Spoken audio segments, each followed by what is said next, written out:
This is an HR program on demand, a living seed capsule of work life and workplace coming live from a rooftop in Stockholm, Sweden. It's me, Ann-Marie Andrich, and me, Katarina Berg. A vodcast, if you like, on HR, straight across the counter. Sponsored by HR The Real Deal, HR by HR for HR. Hello, Arvid. Hi, Ann-Marie. It's so fantastic to have you back Thank with you for us. having me. Yes, and I have to say, first of all, before we dive into today's topic, which is obviously going to be your remit on total rewards and what's in store for 2023, and also do a short recap on last year. I just want to congratulate you because you were last year, of all of the episodes that we had, your episode when we talked about the total rewards, it was the most viewed and listened to of all episodes. Congratulations. Why do you think that happened? Thank you so much. I think there is probably two answers to that. I think the first one is that the topic is kind of tricky, and it's specifically tricky when macro is uncertain, and 2022 was a bumpy year. Yeah. And so I think that kind of, and when times are uncertain, you want to see what other companies are doing, and you get a lot of pressure from your employees. And then you try to understand what other companies are doing. So I think that's one reason. The other reason, being a reward person, you need to really dig into the data and see what's behind the numbers. And if I'm going to be true to myself when I do that, the fact is that I only had one episode. If I look at Work From Anywhere, they had a couple of episodes. So if you aggregate that data set, like you do when you work with Benchmark, they were definitely the most viewed topic last year. So two sides of that story. Two sides of the story, he said humbly, but I'd like to say it's the Arvid effect. and the great work that you do. Yeah, it's probably a little of both. Yes, yeah. Probably. Excellent, thank you so much. So before we dive into 2023, which again is going to be, I'm sure, a very interesting year for every single one of us, but and also for your team. 2022, if we summarize that, how would you summarize this when you look back? Yeah, and I think that's an interesting one. I mean, I'm one of those that when you go into a new year, I love to listen to all the podcasts about the previous years when they are summarizing it. And I always get so puzzled on how long a year is and how little I remember from the first part of the year. Right. And I think that goes for HR as well. So I mean, when I really look back and looked in my calendar and read the blog posts back when we were entering into 2022, it was a lot around the Great Resignation. A lot of people were thinking and writing about that. Basically, all employees were going to jump to other companies. Exactly. I didn't believe in that. I wrote a blog end of 2021 around the fake resignation because I didn't see it in the data. I didn't see it in our data. I didn't see it in tech data globally.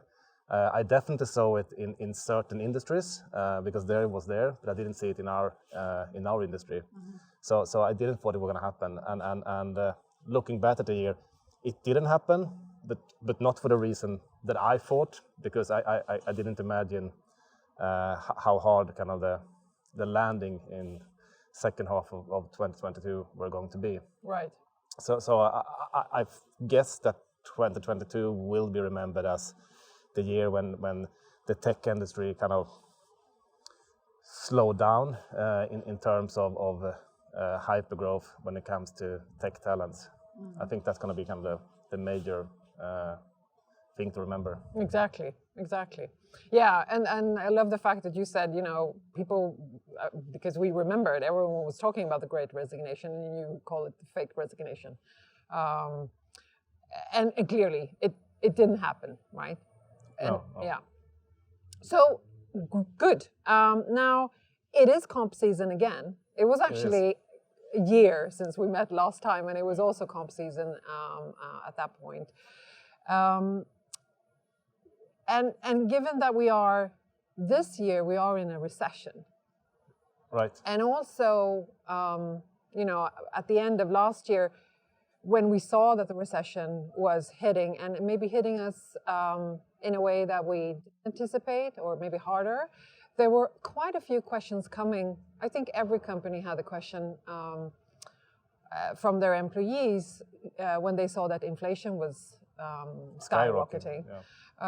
Will companies compensate in the compensation review? Will they compensate for inflation with regards to salaries and total rewards and so forth? How have you battled that question or addressed it? Yeah, I think first is if you worked in HR or comp globally, high inflation isn't new. Right. I mean, I've been in this space for almost 20 years, and I've always had like countries in the world with very high inflation. So we have had tools for that and how to work with it. But then when I say like high inflation, I'm talking about 50 to 100%. Right. And you always found these countries and they are around this year as well. But I think if you put them apart, because they are kind of extreme countries, and when you operate there and follow local market, you typically see like mid-year reviews or additional injections to kind of so people can live their lives basically. But then if you look like wherever you put the bar for high inflation, but where we are like in Europe and US and has been, for me it's more about like a timing question, where I'm pretty certain that over a long period of time, salary increases usually end up around inflation. And then you have small adjustment based on kind of talent, demand and supply in different industries and different pockets of talents where it kind of swift over the years. So obviously like 10 years, it's usually around there. But then the question is like, what's happening here and now? Exactly. And then I definitely believe, and most companies believe, that it's better to have like a smooth, stable progression of salaries. Mm-hmm. And if you're looking back, not that many years, just a few years back when we had zero inflation, I mean, with the idea that if you say that compensation is equal to inflation, you need to be willing to put a total salary freeze during those years. Exactly. We also had minus inflation in some countries, meaning deduction of salaries. We didn't do that. Few companies did it. We had a stable increase. And the same goes now when numbers pops for certain years. Very few companies follow that up, but you try to have a stable. But again, 10 years, it's going like this, but at the end, you are somehow circling around that trend. Right, right, exactly. So I don't see any companies, compensating up to inflation. And I did see very few companies giving deductions when it was below zero. Exactly. No, and that's my experience as well, and also what I think that the major, route has been for companies out there. Do you think that, because at Spotify you do have, you have such a fantastic philosophy around total rewards, and you have that incentive mix right. that you offer your employees. Do you think that there will be a difference in how people choose for this year, given recession and inflation? Yeah, and just a short wrap up on that one for those that hasn't read about exactly. it. So our program allows employees to make a choice on the risk they want on their kind of incentive mix, meaning that you can, if you get rewarded with incentive mix, you can take cash that you get vested over 48 months, or you can take RSUs, which is basically a share program. You can have stock options with high risk and high reward. Right. And you can also have out of the money stock options with high risk and high reward. Right. So that is a program where people can opt. And the idea is that people should decide where they are in life and what they need. And then, so what's happening now and what I think will happen the year to follow, I think we are at such a scale now, so we are so many people that we are likely to mirror what people in general does. Right. Because that's what's happened. When you look at small groups, you can see like fun things, but when you add many groups, it usually tends up to be kind of average behavior and thinking. So I think people at Spotify will act like people in general. Right. So how does people in general act? during a recession, when the macro is very bumpy, when the stock market is bumpy, when the interest rates are high, they typically opt down their risk profiles. What's happening in the global stock market at the moment, which leads me to believe that people at Spotify are likely to opt for less risk. It's more important to know that you can pay your electricity bills and build up that kind of buffer. Exactly. So that is what I think will happen. Yes. Let's see. Let's see. Let's see. Yeah, you might be surprised. Who knows? I might be surprised. I might be surprised. Okay, excellent. So, and I remember last year you also mentioned when you were sort of looking into that crystal ball of 2022, you were also mentioning that one of the things that you would like to see happen is a tighter collaboration with the people analytics team that you have under your remit. What has happened in that area? What happened during last year, and what do you foresee for this year? No, but I think what happened, I mean, when we spoke last time, we kind of just got married, and we had a wonderful honeymoon. You had a honeymoon? Yes, we did after our session. And then we kind of went into this marriage and equally happy that we found each other. Now, I would say the past month, we're starting to get kids, which is creating some friction, as every parent knows. Right. But it's also the most joy you can have together, sharing something, see something grow together. But you also have different views on how to raise these kids, which makes me being super exciting for the year to follow. And I think what I'm most exciting is that the eyes that the analytics people have isn't exactly the eyes I'm used to have. Right. So the way they are challenging, like, and you know Gary, kind of twisting everything, and he has a team of people that are doing the same. So I mean, when they look at how we actually do compensation, what they suggest is totally new, scary, and there are pieces of it that I truly believe, and it's pieces of that where they're going to continue to challenge me and push for kind of new ways of doing this stuff. Right. So is there anything that you can share with us now, or is this for a follow-up session? I would say it's a follow-up, but mainly, I mean, which goes without saying, it's mainly the way they use so many data points, right, to understand kind of bigger flows. But it's also the way they are visualizing things, and how to kind of communicate things, where there is a lot of things to learn from. Okay, so this is clearly a follow-up session. I hear that. Yeah, it is. It is. Great. Okay, so one question popped in my mind now. We were talking about recession. Just out of curiosity, is it more fun as a compensation expert to work in a recession or in a boom, or is it harder, or how is it? How would you view that? Where is it most challenging and fun for you? Yeah, that's a good question, and I would say it's I mean each kind of mode have different things that is very challenging and very fun, but it's quite different. And I mean, if you can choose, you would, or at least myself, I would probably prefer to kind of join a company in a recession, having time to understand. And I usually compare it with a restaurant. You know, when the chefs are kind of preparing all the foods and you have the menus out there and you set all the tables. And then when the guests are coming in, then illustrating like a boom. Right. You don't have time to think. You just need to execute, and you need to do it the way you decided. Because if you start to kind of change the recipe, you can mess up a lot. And I think that's where the joy sits. Like now, the year to follow, we are very, very busy bees. One thing is that we have entered a lot of people, so there is a lot of things going on there.